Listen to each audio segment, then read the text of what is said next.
अस्सलाम वालेकुम बच्चों, कैसे हैं आप सब?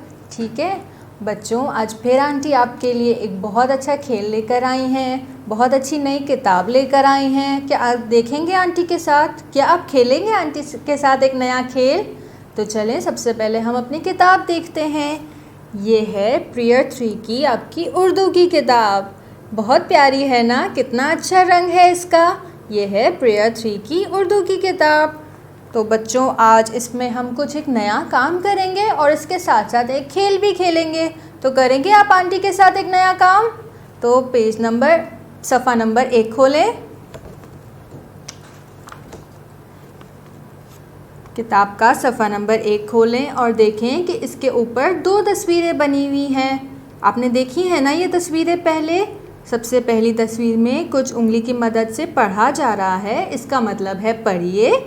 और दूसरी तस्वीर में मोटी पेंसिल से कुछ लिखा जा रहा है, इसका मतलब है लिखिए। पढ़िए और लिखिए। और यहाँ पर आपको आज की तारीख लिखनी है। ठीक है बच्चों? अब बच्चों क्या एक खेल खेलें? आपको वो याद है आंटी ने एक नज़म पढ़ी थी और शुरू की आवाज़ दी थी और आपने फिर गेस किया था कि इस तस्वीर का शुरू का हर्फ क्या है? याद है ना? इसी तरह आज आंटी फिर से आपके लिए एक नज़म पढ़ेंगी और आपको फिर से सोचना है कि इस तस्वीर की शुरू की आवाज़ क्या है। क्या खेलेंगे आंटी के साथ? तो चलिए आंटी एक नज़म पढ़ती हैं।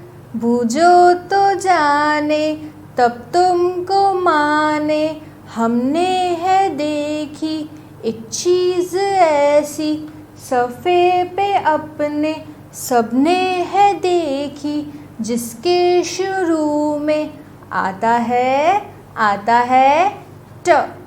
सोचे सोचे। शाबाश, टोपी।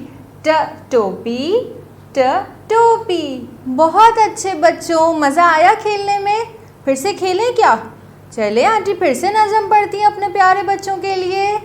बूझो तो जाने तब तुमको माने, हमने है देखी एक चीज़ ऐसी, सफ़े पे अपने सबने है देखी, जिसके शुरू में आता है ग। हाँ शाबाश, बहुत अच्छे बच्चों। गाजर, ग गाजर, ग गाजर। बहुत अच्छे बच्चों, आपने तो बहुत अच्छा सोचा। तो चलें अब इस पे कुछ काम कर लें, लिखाई करेंगे ना? तो बच्चों देखें यहाँ पे क्या लिखा हुआ है शुरू में? शाबाश, ब बत्तख। तो बच्चों आपको अपनी पेंसिल से इस नुक्ते पे पेंसिल रखनी है और लिखाई करनी है। और आपको पता है ना लिखाई कैसे करते हैं?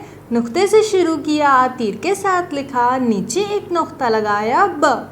शाबाश बच्चों। और आपको इस बात का ख्याल रखना है कि ब लाइन से नीचे नहीं जाना चाहिए। बहुत अच्छे बच्चों, इसी तरह आपको अपने सारे हुर्फ पर सफ़ा नंबर 1 और 2 पर इसी तरह लिखाई करनी है। ठीक है बच्चों?